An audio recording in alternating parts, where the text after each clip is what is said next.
Difficult to say. I think extremely tough conditions, so it was not easy to play, especially I think the first 2 sets it was extremely windy. But yeah, there's definitely some things that I need to work on, but I'm happy to be through, because I think, winning when you're playing well is easy. Winning when you're not playing well is more difficult, and I think the great champions always do that. So with that, I'm pleased today. Very good. Thank you. Name and affiliation, please. Andrew, you can start. Yeah, thanks, Gary. Andrew Jones, ESPN Landscape. Sasha, congrats on the win. With how well Daniel was playing and almost hitting like Stan sometimes on his strokes on the backhand, you were able to get through and hit your forehand in that 4th set with Dev. Can you just talk about getting through how well he's played and the court 17 conditions? Was it the weed court again? I think it will stay the weed court for the tournament, but I think he has an ability, and that's a big talent. He has an ability to make very good players play badly. I think he's done that with Yannick Sinner in Paris. I think he's done that with Rublev in Hamburg. He's done that with me here. So that's a talent as well, So he finds a way, for the very good players to not play good anymore. And he did that well today, to be honest. But in the end, I'm happy that I kind of picked up my level in a way in the 3rd and 4th set, and then got it done.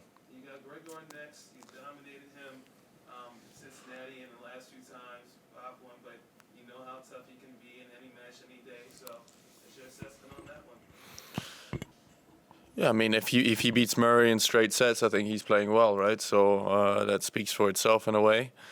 But we'll see how it goes. I think every term is different. Yes, we played last week in Cincinnati, but I'm expecting something very different here, and hopefully, a much better match in a way.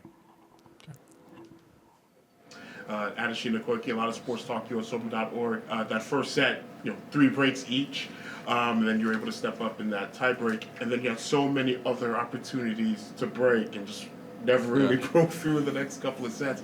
What changed in the 4th when you were able to break him twice and kind of cruise from that? Yeah, I think my level picked up from the middle of the 3rd to the end of the match. I think after that I was kind of dominating in a way. Yeah, as I said, it was extremely tough to play out there. It was very, very windy. It was very difficult conditions, very different than the last few days, to be honest. So I think just getting used to that, and I think he's somebody that fights extremely well. He's somebody that makes effort every point he plays. So I was a little bit fighting myself in a way in the beginning, but then it turned around in the 3rd and 4th set. Richard. Richard Osborne, USOpen.org. Are you surprised, given all that he brings to the table, that Grigor has not won a slam yet? Am I surprised? Yeah. Just given his level. I think that's a difficult question, because there's a lot of players that haven't won a slam yet. I think. I mean, Tsitsipas hasn't won a slam. I haven't won a slam. But Grigor's been around a little longer. Yeah, but I think result-wise, we have been playing better the last few years. But it also, kind of comes down to Novak, Rafa, and Roger a little bit. A lot of players like Berdych, Ferrer, Nalbandian, who else? Soderling, who? Who else?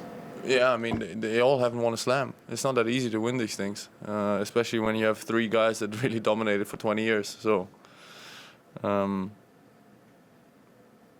more surprised he's never made a final. That's surprising, not that he maybe hasn't won one.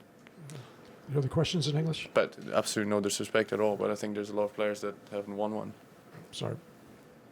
Last question in English. I know it's a little offbeat. In that 4th set, I think after you got the break for 2-1, I think there was like a bug on the floor, on the court, and I think you escorted it out, and I think it hopped back in.